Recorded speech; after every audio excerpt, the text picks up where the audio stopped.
1947 dans un quartier pauvre du centre-ville de Montréal. Il est le plus jeune d'une famille de 4 garçons et ses souvenirs d'enfance ont donné lieu à une de ses premières chansons, une des plus belles. J'ai souvenir encore d'une rue d'un quartier qui me vit souffrir. Quelques années plus tard, le quartier est détruit. On pousse ses habitants ailleurs, loin de leurs souvenirs. C'est dans un vieux taudis. Nous avons laissé notre place au plan d'Auzois, le plan des Oies, qui était une espèce de construction HLM dans le bas de la ville, qui existe toujours d'ailleurs, qui est juste derrière le théâtre Saint-Denis. Très rapidement, je me suis retrouvé sur la rue Sanguinette et j'y ai vécu jusqu'à l'âge de 10 ans. C'était tout près de l'hôpital Saint-Luc. Ça aussi, ça n'existe plus. En réalité, partout où j'ai vécu n'existe plus. Je le connais depuis qu'il chante, je pense. On vient plus ou moins du même coin. On était dans des endroits, on est venu au monde dans des endroits assez similaires. C'est-à-dire des escaliers intérieurs, puis des rats dans l'escalier, puis des choses comme ça. Quand on vient au monde dans la pauvreté, il faut s'en sortir, mais pour s'en sortir, il faut arriver au fond de quelque part. C'était un quartier multiculturel, avec des gens de partout. Mes amis d'enfance étaient en noir. Quand on criait « nigger black » sur la rue, je me retournais. Je me sentais visé. Moi, je suis le premier noir qu'il a vu. Puis comme je t'ai dit, ça a cliqué. C'est officiel qu'après ça, ben, quand tu arrivais, tu traitais de moi de nègre, ben, tu traitais lui de nègre. Tu pouvais te faire battre, puis on flottait tous les deux sur toi, ça c'est naturel. C'est mon frère. Chanter, il aimait bien ça. On allait, je me souviens aussi, vers 6-7 ans. Où l'Université du Québec aujourd'hui, c'était une école de métier, ça.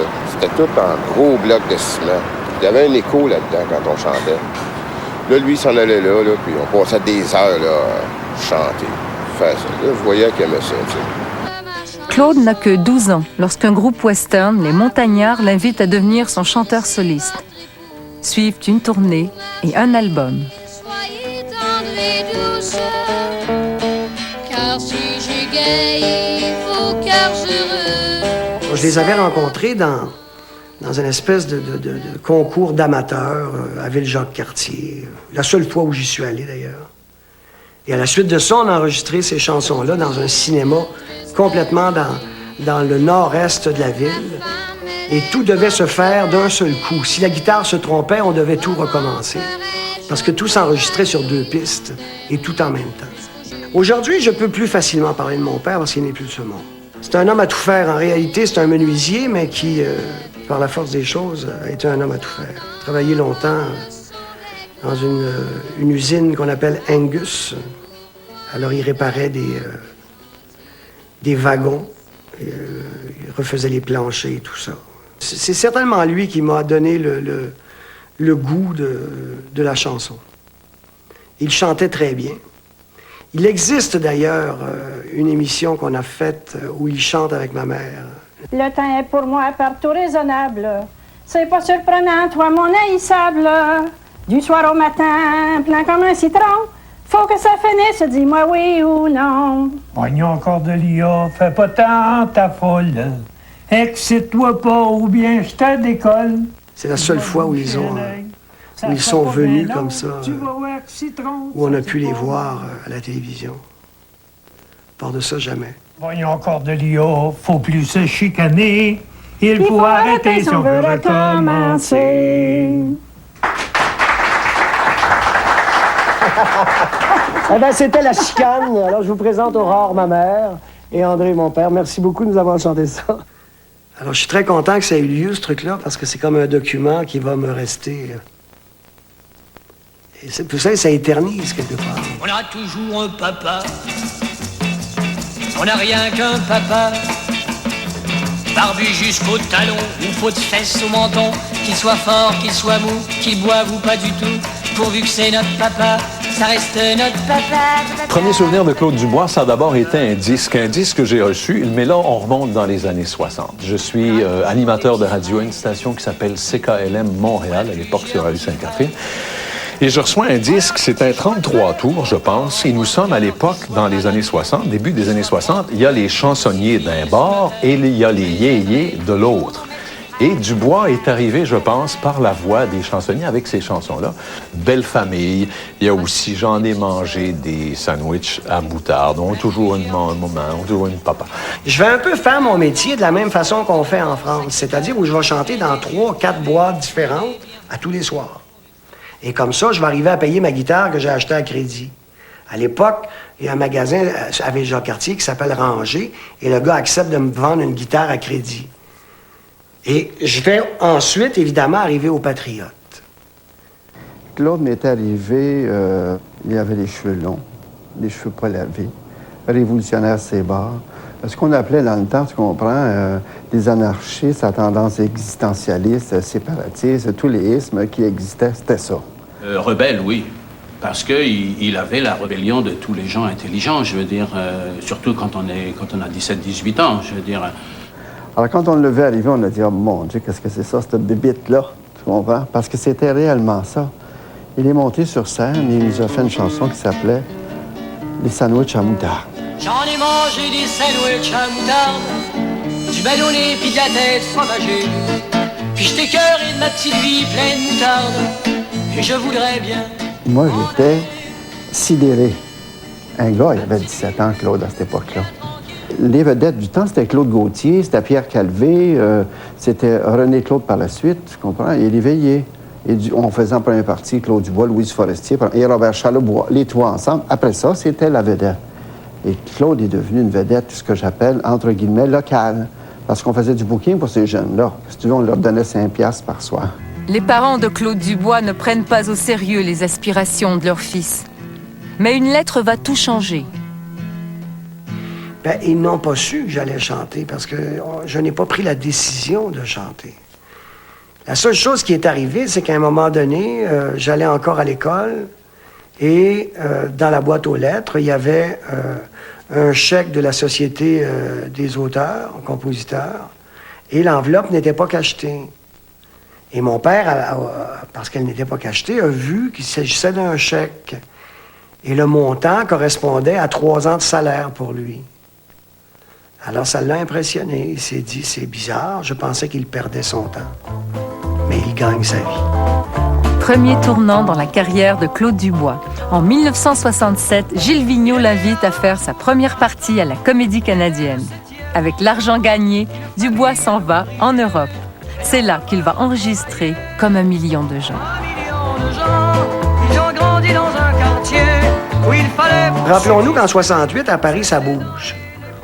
Une compagnie de disques, à l'époque, m'offre d'enregistrer, et moi, évidemment, je leur chante comme 1 million de gens. Bon, rappelons-nous de quoi ça parle comme 1 million de gens. Il s'agit ça incite les gens à se regrouper pour plus se faire exploiter. C'est très, très mal vu en 68, ça, là. Ils viennent de sortir de mai 68, ils sont rendus là, ils n'en peuvent plus. Et moi, je donne ça à Pathé Marconi, tu sais. Alors, le directeur de la maison, quand il entend le disque, il me dit « C'est très joli, mais je dois vous libérer de votre contrat. » Alors, il me rend le contrat, puis il me rend la chanson, mais je deviens propriétaire du titre.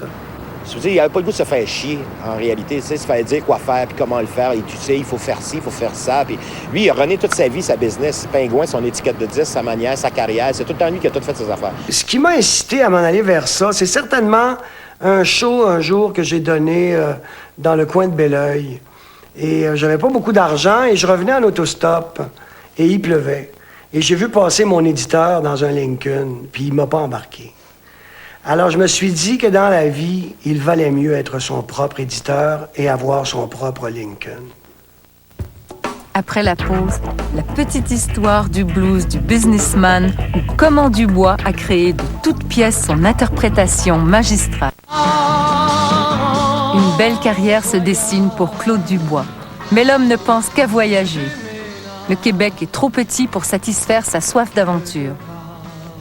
Il voulait toujours aller voir si l'herbe était plus verte ailleurs, je pense. Et il finissait toujours par revenir ici. Mais il y avait une soif de découverte. C'était, à l'époque, quelqu'un qui, dans le milieu du show business, le milieu de la culture au Québec, était allé peut-être le plus loin. Je ne parle pas dans la drogue, là, mais qui était sorti des frontières culturelles du Québec. Il avait voyagé en Inde, Il était allé en Europe, il avait vécu en Europe, il allait aux États-Unis. Il allait chercher des amitiés dans ces pays-là, mais aussi des musiques, des rythmes nouveaux. Et dans sa musique, même pour qui il ne savait pas, ça paraît, je pense. He told me a story once when I first met him. He explained to me his lifestyle at the time was that he'd take a boat ride all year, and 3 months out of the year he'd come back and he'd record an album, and then he'd go for another boat ride for another year, travel around. I thought that to be pretty unique, you know. I thought, yeah, that wouldn't be a bad thing to do either, you know. But sort of like his little troubadour thing, you know. Hein, bam! Lui, là, il va, puis il disparaissait en Europe, s'organisait, il s'en allait chez son chum là, dans une île en face de Marseille. Là, il passait 5-6 mois, là, puis il revenait, puis il disparaissait. Et Claude, c'est ça, hein, pendant des années, c'est un bohème, en fait. Je dois retourner vers le nord. À l'invitation d'un producteur français qu'il a entendu chanter le Labrador, Dubois réunit des musiciens québécois en France où il fait un disque sans pour autant cesser de faire la fête. Il venait nous présenter qu'est-ce qu'il avait fait, les nouveaux disques en Europe, parce qu'il disait qu'il ne pouvait pas écrire ici. Non, il y avait trop d'influence de musique, tu sais, les Américains, puis toute l'équipe, peut-être tout ça ici. Il y avait trop de musique à écouter pour écrire. Fait qu'il venait ici, passait un mois ou deux, puis là, après ça, il retournait en Europe, écouter la musique française, puis là, il s'en écrivait. La vie te reprendre, on a vécu ensemble. Là, finalement, on coupait des chansons et tout ça, mais il était explosif. T'sais, on ne savait jamais, là, disons, parce qu'aussi, on était jeunes, hein, des fois, ça buvait, puis des excès, quoi. Des excès de plaisir orgiaque. Et puis, d'ailleurs, un soir, je pense que, je sais pas combien d'autos, je pense qu'il était avec le frère de Nanette Workman. Je pense qu'il a smashé 8 chars, tu sais, à monter Sainte-Geneviève. When you made the left turn, you didn't cut it big enough, and we totaled 6 cars. He hit 6 cars and smashed them all up. Avec une voiture, il a spiné partout. C'était bon. Il était plus dans le pop. Il allait plus dans... C'était quoi la chanson? On l'avait pratiqué ça un peu à Paris. Yeah, yeah, yeah. Yeah, yeah, yeah. J'ai besoin de ma musique. Là, la foule chantait, puis tout, moi, j'avais toujours hâte que la foule arrête de chanter. J'étais tanné, là, c'est la dernière tune. J'en pouvais plus, tout le temps. Puis lui, il venait au remoi avec le micro, il faisait yeah, yeah, yeah. Puis on était en sueur comme des débiles. Puis là, je le regardais, je faisais arrête, je suis plus capable. Puis il continuait yeah, yeah. Puis là, t'es poigné devant le monde, t'avais pas le choix, alors.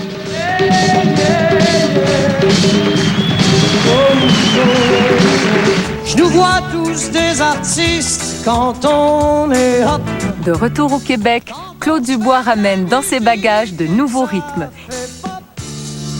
Il devient même le premier artiste francophone à enregistrer un album reggae. En frappant dans tes mains, pas sur le voisin. Tiens, ça. C'était une grosse innovation que d'arriver avec un rythme qui était complètement différent, alors que c'était le gros rock'n'roll carré, ou c'était la chanson, les ballades des chansonniers. Et lui est arrivé avec le reggae. Moi, si on dit que reggae, je l'ai toujours aimé. Je vais enregistrer ça, moi, à Basing Street Studio avec un band qui s'appelle The Willers. Et The Willers, c'était le band d'origine. C'est un peu eux qui l'ont créé, le reggae, en réalité, avec Marley et tout ça, Bob Marley et tout ça. C'est un peu la naissance de ce rythme-là. Et quand je vais présenter ce disque-là en France, on va me dire « c'est pas pour la France ». Et c'est très drôle parce que 6 ans après, évidemment, le reggae en français existe. Et ça fait ce que c'est. C'est même encore à la mode. J'ai du succès dans mes amours. Paris, 1977. Luc Plamondon et Michel Berger sont en panne d'inspiration. J'ai mon bureau. Il leur manque l'interprète de la pièce maîtresse de l'opéra rock Starmania. Qui pourrait bien chanter le blues du businessman? C'est Fabienne Thibault qui m'a fait penser à Claude Dubois.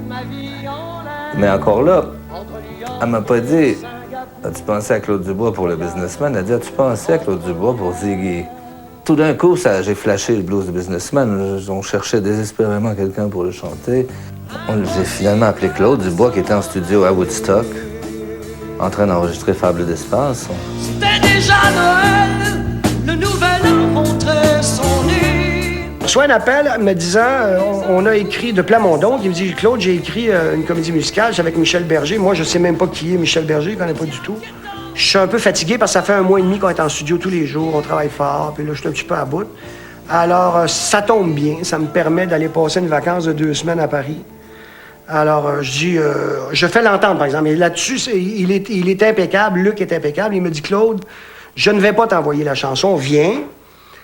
Puis on se parle, puis il comprend que j'ai le goût de prendre un break. Et puis il me dit, si tu n'aimes pas la chanson, ni vu ni connu, il n'y a pas de malheur, tu retournes, ça t'a rien coûté, t'as pris une vacance de 2 semaines. Débarqué à Paris 2 jours après, je me souviens d'être allé le chercher à l'aéroport à Roissy, et puis c'était une période où il était pas mal magané. C'était difficile d'imaginer qu'il puisse arriver.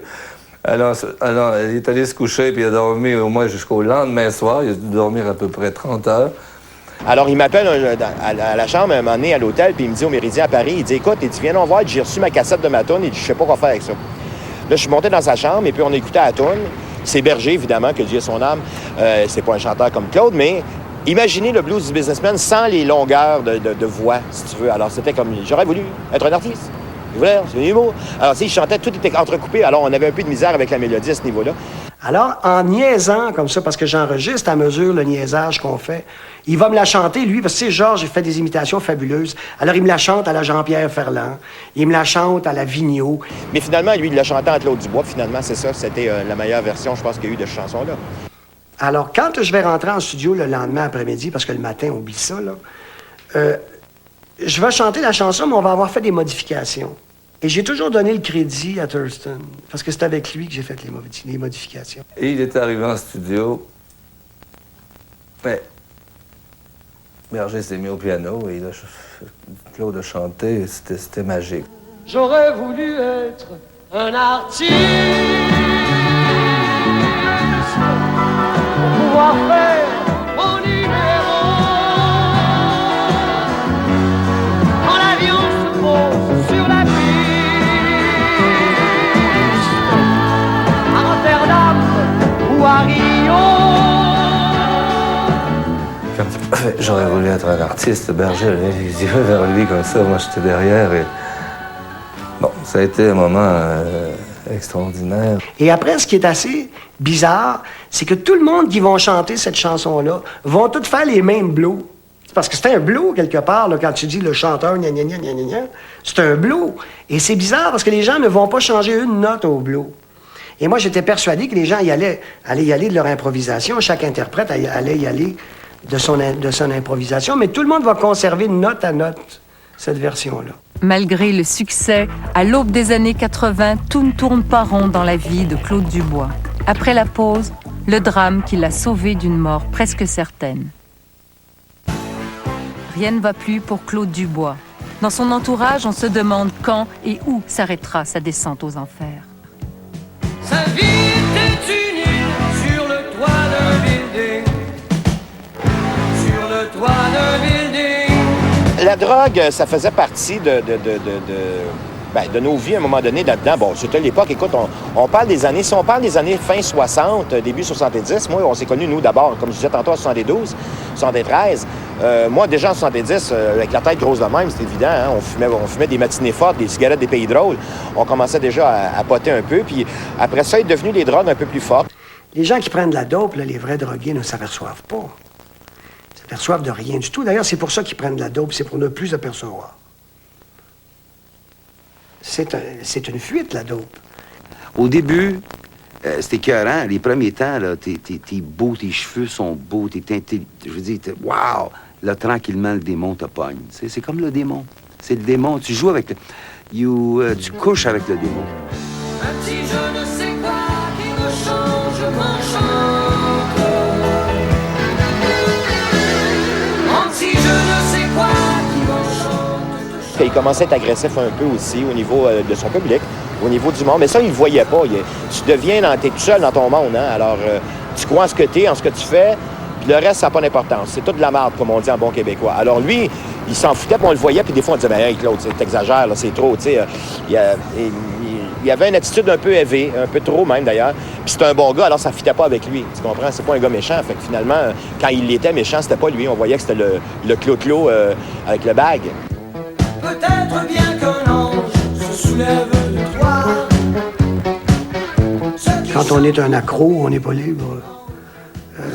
C'est très intense, cette illégalité de trouver le stock. On ne vit que ça, finalement. Alors, on ne vit rien d'autre. Moi, j'ai dépensé ce que je gagnais dans dope. Tu peux y dire, tu sais, mais c'est lui qui décide. J'y ai dit, mais c'est plus fort que n'importe qui, ça, tu sais. Je n'ai pas été le seul y avoir dit. Ses parents doivent y avoir dit aussi, tu sais, c'est sa famille. Mais tu peux pas rien dire à personne. C'est pas ta vie, puis il va te dire, va chier. Sa vie, c'est un peu la mienne, peut-être la tienne, Manitou. Peut-être la tienne, Manitou. Surtout, j'ai rendu à l'album Manitou, là, un peu plus tard. Là, disons que même nous, ses amis, lui, c'est le problème qui est arrivé, c'est pas tout à fait un problème, c'est une délivrance, finalement, parce qu'on souhaitait tous ça, en réalité. Moi, le premier, parce que c'était mon ami, c'est mon chum aussi, puis on ne veut jamais voir un de ses chums partir. Puis Claude était rendu à un point, lui, où c'était le point du non-retour. C'était soit qu'il se fasse buster, ou soit qu'il crève, un des deux. Ça faisait 10 ans qu'il était dépendant de la drogue. Puis à l'occasion, pour se refaire une santé, il quittait le pays, tout seul. Et cette fois-là, il arrivait des Bahamas. Et 40 jours plus tard, mais schlack, terminé. Le soir du 8 avril 1981, rue Sherbrooke à Montréal, des policiers armés cernent une Mercedes-Benz. Son occupant sera accusé de possession de drogue et de complicité avec un trafiquant. Cet homme que l'on arrête, c'est Claude Dubois. Au moment de l'arrestation, d'ailleurs, il y avait 50 grammes d'héroïne. Et je savais qu'il était consommateur d'héroïne. Il s'est fait prendre par un agent double parce qu'il disait, écoutez, je m'appelle Claude Dubois, vous ne pouvez pas m'arrêter. Il pensait qu'il était au-dessus de tout ça, lui, là. Les amis de Dubois étaient venus nombreux ce matin écouter la sentence prononcée contre lui. C'est un procès, d'ailleurs, qui a suscité beaucoup d'intérêt. Ses fans, on les voyait dans les corridors du palais de justice. On laissait Claude tout seul, il fumait, il se promenait tout seul dans les corridors. Parfois avec son frère Lucien, parfois avec son avocat Serge Ménard, parce que c'est Serge Ménard qui la défendait, l'actuel ministre. Ça s'est soldé par une condamnation du juge Jacques Ducrot. 2 ans de prison moins un jour. Mais le juge Ducrot, il a suggéré que Claude Dubois poursuive sa cure au portage. Il y a 30 des personnes qui sont à portage qui le sont en vertu de ces dispositions de la loi provinciale. Alors, je ne vois pas pourquoi il ne le ferait pas dans le cas de Dubois. À portage, Claude Dubois devra avouer sa dépendance aux drogues afin de la guérir. Ici, tous ensemble, une personne peut enfin se voir telle qu'elle est comme dans un miroir, non pas comme le géant de ses rêves ou le nain de ses craintes, mais bien comme une personne faisant partie d'un tout, avec son partage et son rôle. Sur ce terrain commun, nous pouvons prendre racine et grandir, non plus tout seul comme dans la mort, mais bien vivant avec nous-mêmes et les autres. Puis quand tu coupes ça raide, là, ça fait mal. C'est comme, je sais pas, moi, j'ai toujours dit, c'est comme avoir, quand t'as le flou, là, tu fais 104 de fièvre, t'as mal partout. Tu multiplies ça par, je sais pas, moi, par 500. Ça donne à peu près ça à arrêter. D'une part, physiquement, ça allait pas du tout. Tu sais, je veux dire, j'étais en manque, là. Le sevrage. Ça a duré 1 mois et demi. Moi, je suis allé à portage, pas comme patient là, ou comme impatient, mais comme journaliste. J'étais en reportage. Et à l'époque où Dubois était là, mais dans les derniers temps. J'avais dessiné une mort un petit peu à la Hendrix, à la Joplin. J'avais décidé d'une mort lente et sûre. J'étais complètement perdu. C'était paranoïaque. Je veux dire, je regardais une fenêtre, j'en rêvais comme un exit, comme une porte de sortie. Moi, dans ma vie, ça a été rare que j'ai lavé des planchers. Ça a été rare que j'ai été questionné, confronté de façon souvent dure, robotique. À tel point, des moments, là, tu sais, t'es à genoux sur un plancher, tu laves, là, puis je veux dire, tu craques, tu sais, t'es en larmes. Là. J'ai eu des messages pendant qu'il était à Portage de Francine Chaloux, parce que Georges Hébert-Germain, qui est le chum de Francine, avait fait un documentaire ou était en train de faire un documentaire. Puis là, Claude passait des messages où moi, je ne pouvais pas le voir, on ne pouvait pas avoir accès à lui. Dis donc à Guy, j'aimerais ça qu'il s'occupe de moi quand je vais sortir, faire un show, etc. Fait que là, ça se préparait, cette idée-là. Dès que je suis sorti, j'ai décidé de faire le forum. On aurait souhaité, mes agents de l'époque, que je commence avec un petit truc. Et j'ai refusé. J'ai donc changé d'agent. Et Guy Latraverse a accepté de prendre le risque. Guy a été vraiment, pour moi, fabuleux. Ce qu'il a fait, personne ne l'a jamais fait pour moi. Dès qu'il est sorti de Portage, on s'est rencontrés. Et là, vraiment, j'ai pris en main la production de Claude Dubois. Et là, Claude était... pas plus facile, parce que ça n'a jamais été quelqu'un de facile. Mais disons qu'on pouvait s'asseoir autour d'une table et regarder les choses sereinement et simplement et dans l'ordre. Il avait régularisé son problème de drogue et aussi son problème d'alcool, parce que ça venait un peu avec. Ah, il buvait pas, il se tenait loin des gens qui buvaient. Il était, peut-être plus catholique que le pape à ce moment-là. C'est pas le début d'une deuxième carrière pour vous? Non, je regarde pas ça comme le début d'une deuxième carrière, je regarde ça comme le début d'une carrière dans le sens que là, je suis sensible à tout, puis je vois tout, puis je suis conscient de tout ce qui se passe. C'est dans ce sens-là. On était très bien entourés musicalement. François était en adoration devant Claude. Claude s'entendait très bien avec lui. Enfin, on était complet avant de commencer. Donc, quand on sait que le public est là, qui a acheté les billets, bien, l'accueil en général il est favorable. Il s'agissait de faire un show qui les déçoive pas.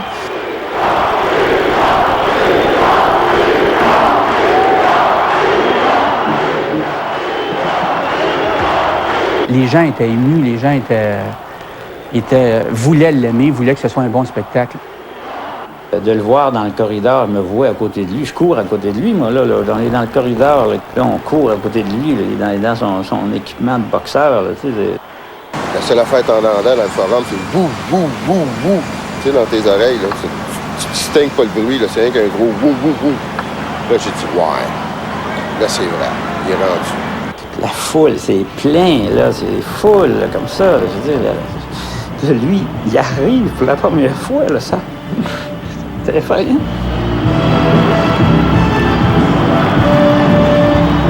C'est rare le retour d'un artiste aussi plein d'émotions que le sien, parce que lui, il revenait de l'enfer.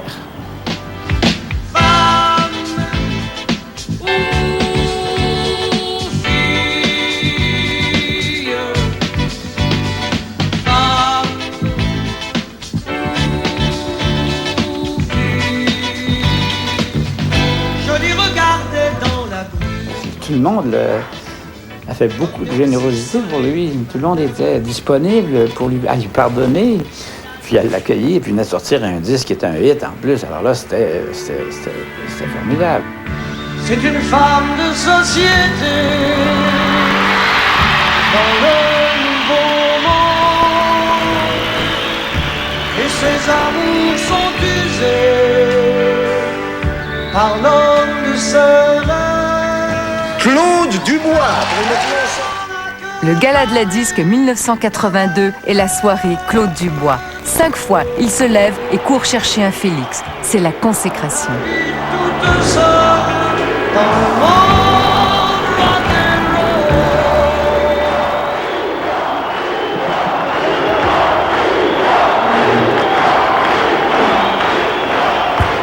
Claude Dubois s'est battu pour retrouver le chemin du succès. Et il y est parvenu. Après la pause, les histoires de cœur de Claude Dubois. Au fil des ans, le charme de Claude Dubois ne se dément pas. Mais qu'est-ce qui fait donc battre le cœur de ses fans? Il n'est pas question d'aventure, séduire le temps disparu. Le cœur garde pour toujours malgré nous, en mémoire nos amours. Moi, ce que je trouve le plus beau chez Claude, c'est cette tendresse, cette vulnérabilité. Moi, comme femme, c'est ce qui me touche chez un homme. Ses grands yeux qui s'illuminent. N'ayez plus de peine. Oh non, vivez libre, sereine, aimez-moi comme je suis. Si je suis la paix. Des chansons que tu dois aimer, comme Infidèle, ces affaires-là. Tu sais, les femmes aiment bien ça. Les femmes de rêve. C'est pas à cause de lui, c'est à cause de la chanson. C'est toujours romantique. Tu sais, ça les touche. Tu dois le savoir, d'ailleurs, tu le connais.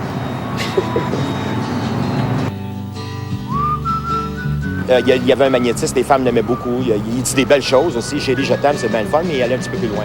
Il va à couvert, genre. Femme de rêve, femme d'espoir heureux, comment puis-je faire pour être plus près de vous? Dès ma plus tendre enfance, j'étais très cruiser, très affectueux.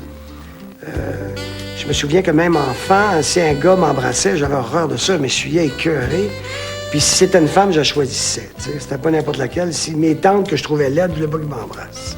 Il fallait qu'elle soit belle pour m'embrasser, c'était réglé. J'étais amoureux, j'avais pas encore... Alors on venait s'asseoir sur un banc ici. Moi, j'en avais 15, elle en avait 30. Puis je me rappelle que je venais ici la voir. J'ai jamais tellement envie de parler de mes histoires personnelles à l'écran. Ça m'a jamais tellement tenté. J'ai jamais donné tellement... Jeannette a tenté de me convaincre bien des fois, mais j'ai jamais succombé. Ça me fatiguerait, à un moment donné, que je sois en train de prendre une bière, je sais pas, à Ville-la-Salle, dans un sous-sol de gars de Bessic, et que je m'entende pleurer sur ma petite émotion, et que je me mette à livrer mes amoureuses et mes amours. Ça me ferait chier. Et je considère aussi que le respect de soi est très apprécié par les gens qui nous regardent, et que ça les sécurise par rapport au fait qu'il existe encore dans les individus des lieux privés et où l'amour prend la place, non pas de la place publique, mais prend sa place, et où la sincérité existe. OK, je vais tout vous changer le mix, les gars. Je vais tout changer ça, OK? C'est pas le check B! C'est pas bien, moi, ça a tout changé. Ah ouais, c'est pas qui pense. Pour l'album Dubois, qui sort en 87, Claude Dubois retient les services d'une choriste tout à fait spéciale. Je terminais un album au cœur du désert avec une tournée. Et lui commençait un nouvel album dans la ville de Québec. Et puis, il m'a demandé comme ça tout bonnement de venir au studio, de venir écouter ses chansons avec son guitariste, Richard Lemoine. Claude m'a dit, pourquoi tu n'essayes pas des voix? J'ai commencé sur une chanson, Comme un voyou. Et puis la soirée s'est passée comme ça. Je me suis ressortie du studio, je sais pas trop. Je me suis dit, qu'est-ce qui est arrivé? Je me suis retrouvée avec, à improviser, parce qu'il n'y avait rien de préparé, sur 4 chansons, l'espace d'une demi-heure.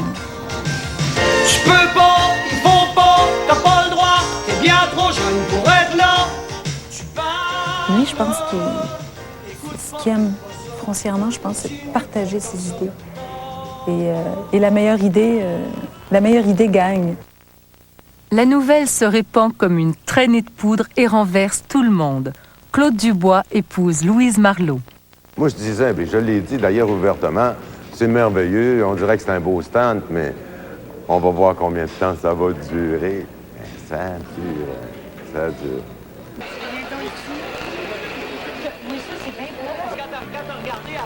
Il était très moderne dans sa façon d'avoir des relations avec des filles. Des fois, il y avait 2 blondes en même temps, puis les 2 blondes s'accordaient ensemble. Il est capable de faire ça, lui. Je n'étais pas un moine tibétain retiré dans l'au-delà jusqu'à l'arrivée du jour de mon mariage. J'ai existé avant, j'ai eu des amours. Est-ce qu'on est né pour vivre seul? Est-ce qu'on est des êtres... même les baleines, puis pourtant, c'est pas facile de traîner une autre baleine avec toi. Même si c'était une baleine, c'est du stock. C'est gros une baleine, mais même eux autres vivent à 2. Alors, j'imagine qu'il y a sûrement de la place pour une personne à côté d'une autre, toujours. Je ne suis qu'un enfant dans un corps de géant qui fuit sur sa moto. C'est malheur dans le... Ensemble, ce couple mythique va créer le spectacle Gelsomina. Un pari risqué que la critique ne comprend pas toujours. Le seul moment où j'ai suivi les critiques et ces choses-là, ça a été sur Gelsomina, la pièce de théâtre. Je l'ai certainement fait parce que Louise Marleau est impliquée et que quelque part, c'est la seule chose que nous fassions ensemble sur scène. Sinon, pour moi, le métier que je fais se passe entre moi et le public. Moi, je trouve que je me plante quand la salle est moins pleine et je considère que j'ai raison quand elle est pleine. C'est aussi simple que ça. Le jeudi 17 septembre 1998, au lendemain d'une première fort réussie au Casino de Montréal, Claude Dubois s'apprête à poursuivre sa série de spectacles. Mais le destin en décide autrement. Au lieu de monter sur scène, il monte dans une ambulance et on le transporte d'urgence à l'hôpital. On est arrivé, j'étais avec l'équipe technique, les gars du son, de la lumière. Puis on arrive dans le stationnement du casino, puis là, ils nous disent « il n'y a pas de spectacle, Claude n'est pas là, il est parti à l'hôpital. Comment ça? Qu'est-ce qui arrive? On ne sait pas, il l'a envoyé à l'hôpital. » On rentre dans le casino, puis là, on check, c'est le kit. Moi, en premier, je pensais que c'était une joke, tu sais. Mais quand je suis arrivé dans le casino, là, puis j'ai commencé à parler avec la gare malade là-bas, là, j'ai réalisé que c'était pas une joke. Nous avons des nouvelles du chanteur Claude Dubois. Il est toujours hospitalisé au pavillon Saint-Luc. Et moi, ce qui m'a décidé à aller voir à l'hôpital, c'est que j'ai posé la question, est-ce que j'ai le temps de revenir pour le show? Alors, ils m'ont dit, oui, vous avez le temps de revenir pour le show. On vous donne jusqu'à 9 h. Et il était genre 7 h à peu près. Je suis parti à l'hôpital. Et là, ben, le restant, vous le savez mieux que moi.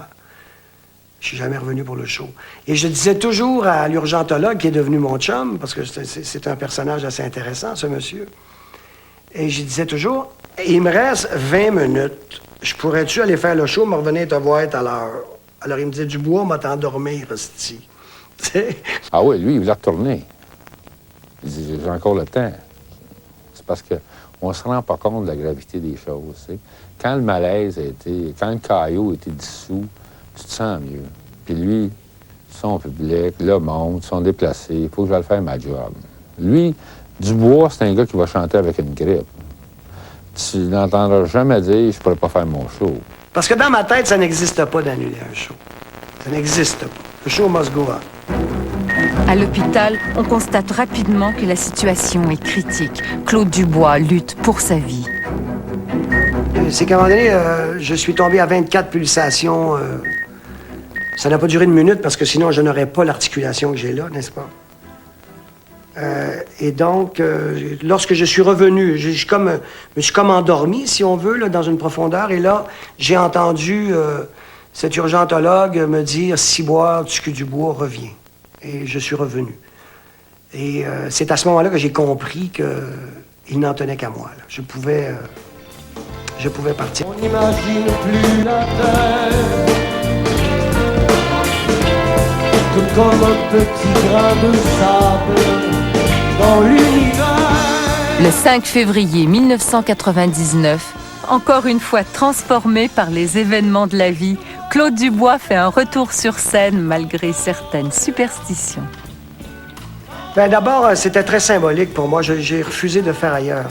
Je voulais reprendre là. C'était très, très symbolique pour moi. Il fallait que je reprenne où j'avais lâché. C'est bizarre, mais c'est comme ça. C'était une espèce de je ne sais pas comment expliquer ça, de superstition peut-être. Et pour moi, le premier jour, c'était facile puisque j'avais réussi la première fois à faire le premier jour. C'était le deuxième. Le deuxième, je me demandais, je me disais, vas-tu le faire, vas-tu le finir? Alors, j'avais demandé à mon partner, Fred, dont je vous parlais, qui était mon ami d'enfance. Il travaille avec moi aujourd'hui. On se suit encore. Alors, j'avais demandé, prends des gageures dans le hall d'entrée. À savoir, il va-tu faire celui-là ou il va tomber avant, tu sais? 5 pour 1, mettons, tu sais. Alors, finalement, on n'a pas pris gageure, on n'avait pas le droit.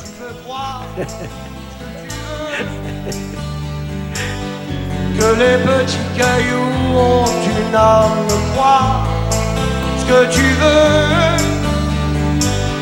Cacher ton cœur à toutes les femmes. Il n'a pas changé. Il continue à s'affirmer. Il continue à faire valoir ses idées. Je trouve ça fantastique. C'est un gars qui puisse, tout le temps de sa carrière, malgré tout ce qui a pu se passer, tout ce qu'il a fait, les phrases, comme on en fait tous de toute façon, Il est passé au travers de ça, tu comprends, comme un grand. Qu'est-ce qu'on peut demander de mieux comme carrière? La seule chose que je savais, et je pense que ça s'est avéré après, c'est que le talent était là et que les chansons et le reste allait venir. Je pense qu'on a été peut-être dans les premiers à vraiment le sentir.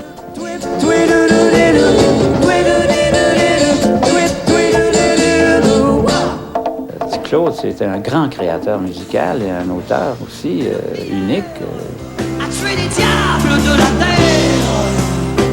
J'aime le gars, c'est mon ami. J'ai besoin d'une oreille, j'ai besoin de n'importe quoi, il est là aussi. Faudrait tirer, traîner le temps avec mon frère qui est... Si j'avais voulu être un chanteur, moi, là, c'est comme ça que je voulais être. Avec le même caractère que lui.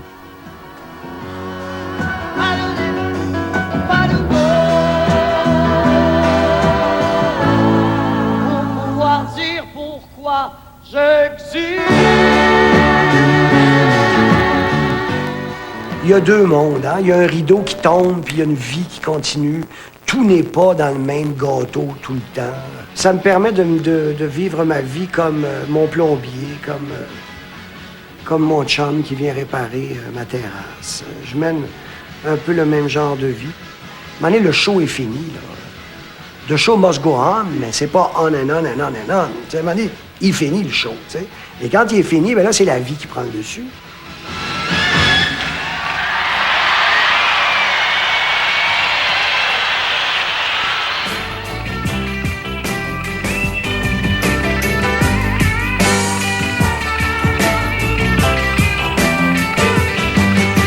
Bébé, j'ajoute la toune, jargonne est une petite toune, cagaga et gogoune.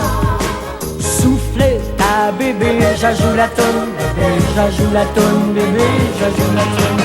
J'avance tout ce que j'ai. Si tu penses pour le plus fort, t'es du bon bord. J'avance, t'es le plus fort. Mais l'autre bord, il s'en vient fort, l'autre bord, il s'en vient fort.